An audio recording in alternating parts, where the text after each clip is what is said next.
closer look at the Miroku MK High Pheasant.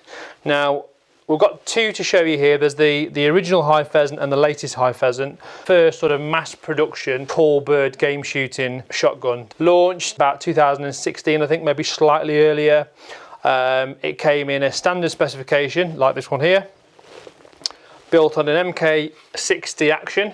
You know, historically it's probably one of the most popular fixed choke game guns, well, fixed choke all-rounders available. And the MK60 has always, prior to this, come in quarter, three-quarter fixed choke variants, nothing else.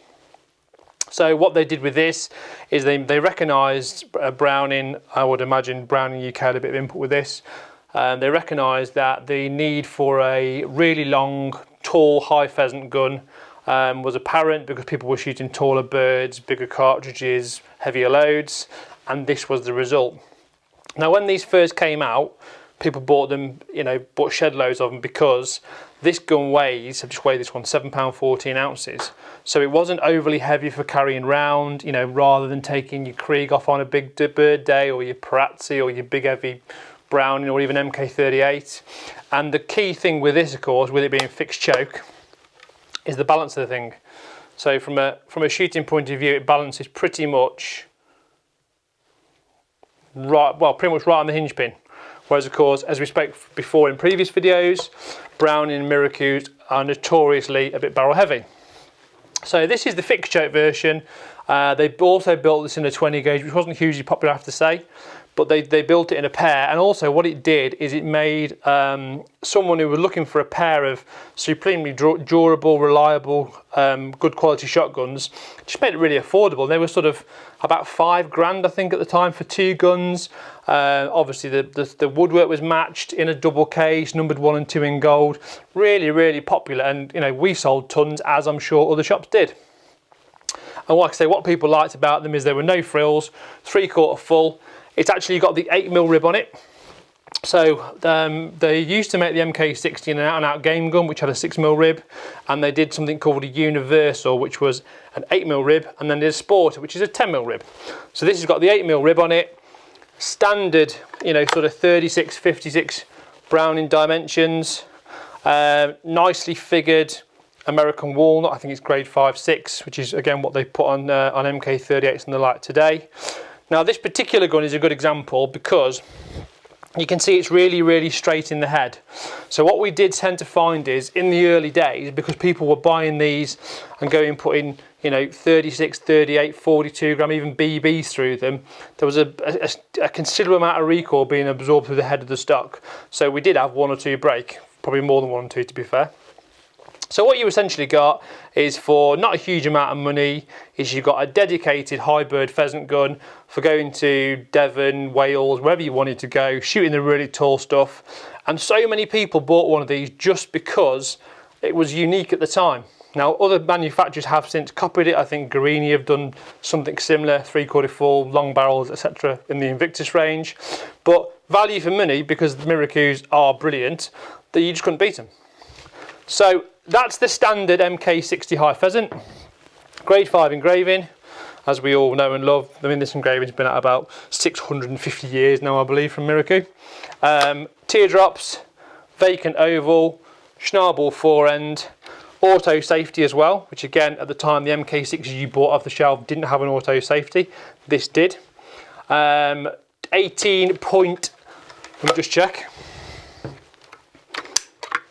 Another 18.7.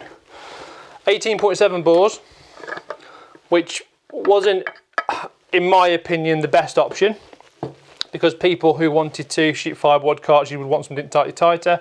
Having said that, the people that were shooting these were shooting such big heavy loads, it didn't really make a difference. So standard Miroku platform, really, really tough, really, really solid. And these guns carried on till about 2018, where I think it almost got to the point where everybody got one, or what people had done, what was popular as an option, was to get one and sort of bore it out to 1/4 or 1/2 and 3/4, because they just loved the way they felt, because the balance was so good. We've teagued dozens of them, in all fairness. Although I would say that has on occasion been problematic, because they made the barrel so light and so long, sometimes you can't actually teague them. So if you are going to buy one and looking to get in at Teague, one of the original fixed choke high pheasants, that's something to take into consideration. So fast forward a couple of years from 2018ish when they finished making this. Browning have re-looked at this gun and they've revamped it and to call it, very cleverly, the High Pheasant 2. So we've got High Pheasant 2 here. I'm going to run you through the differences in terms of a comparison with the original High Pheasant, because in essence they are the same gun. It's an MK60 frame with standard 18.7 bore barrels, which we've just discussed, 32 inch. But the difference, of course, is in the cosmetics of it. So now it is factory multi-choke. So they've gone away from the fixed choke 3/4 and 4, which felt absolutely lovely, and they've now ended up with, sadly, a barrel heavy version of a multi-choke Miroku. And they've definitely sacrificed the balance of the gun, in my opinion. So this gun here weighs half a pound more than the original High Pheasant, which from a recoil point of view is great, but from a balance point of view, it's not so great because it's all in the barrels. So if you look at the balance on this, you can see it's all in the barrels. We've got to go quite some way up the forend before it even starts to be anything like. Which is a shame. I understand why they've done it, because they've had to get the multi-choke system into it, and it's even more miraculous because they've actually gone for a narrower rib than the original High Pheasant. Now you'd have thought with that the barrels would have been light enough anyway, and then they wouldn't have had the problem with the balance. However, this solid 6mm top rib, which presumably is a lot heavier than a ventilated 8mm one, is doing all the damage.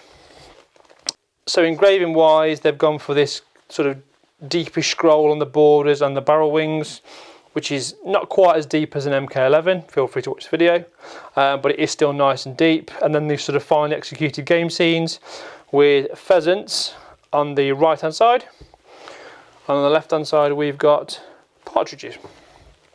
Who knows if they're grey or red, because no one can tell. I mean, they do look the part. Grade 5 Mirokus always do look the part. You know, as I've said, you can't really buy anything better than this in terms of build quality, reliability and looks for the price, and I stand by that. Sadly, what Miroku have chosen to do with the High Pheasant 2 is they've put a Patmire recoil pad on it, which is the same as the 525 Crown and Exquisites and things like that in terms of the game guns.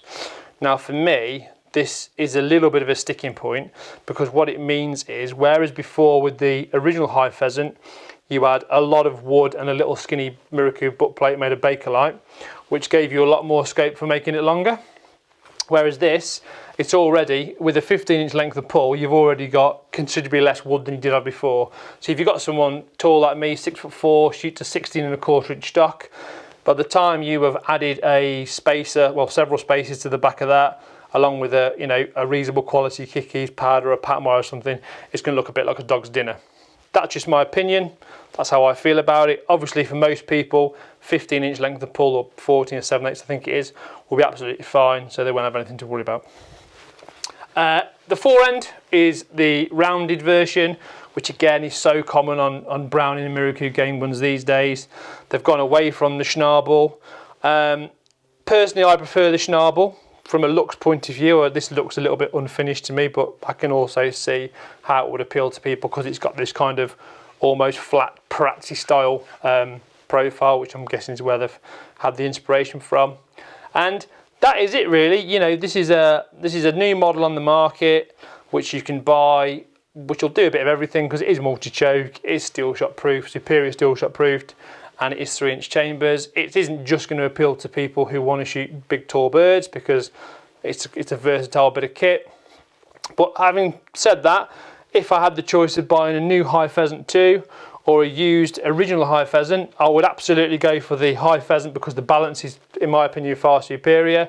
And worst case scenario, if 3/4 and full is a bit too much choke for you, we could look at get it Teagued or Briley multi-choke. So just put the two together so you can have a bit of a look. The wood is quite different on the High Pheasant 2 compared to the original High Pheasant, and that, in all fairness, if we just turn it upside down on the High Pheasant 2, quite a nice little touch. Engraved trigger guard. You know, as always with a grade 5 Miroku or a Browning, there's a lot of attention to detail. You know, you've got the forend irons engraved, the trigger guards engraved, and I did notice with this particular gun, On the back strap, they've also done a little bit of on the board as well, which is quite a nice touch, which I will just show you now. So these little lines here, you wouldn't typically get those. Again, it's, you know, this stuff costs pence and takes seconds, but it's all about the presentation and the finished product and how people react when they see it.